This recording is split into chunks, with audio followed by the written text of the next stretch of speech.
You think you're being a good person. You say yes when you want to say no. You apologize for things that aren't your fault. You prioritize everyone else's comfort over your own peace. You call it being nice, but the world has a different name for it: the doormat. Here's the hard truth that psychology doesn't want you to ignore.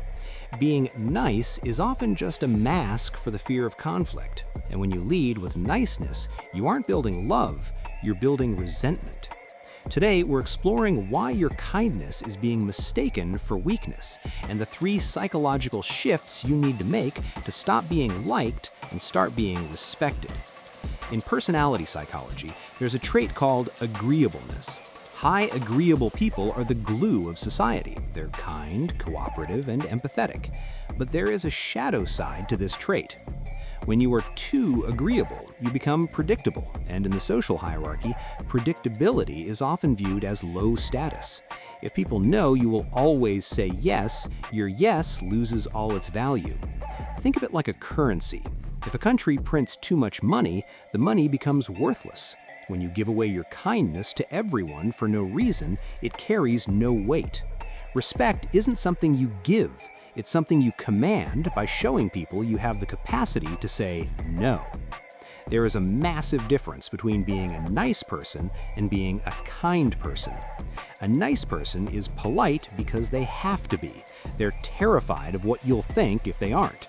It's a survival mechanism based on insecurity. A kind person, however, is someone who is powerful enough to be dangerous, but chooses to keep their sword sheathed.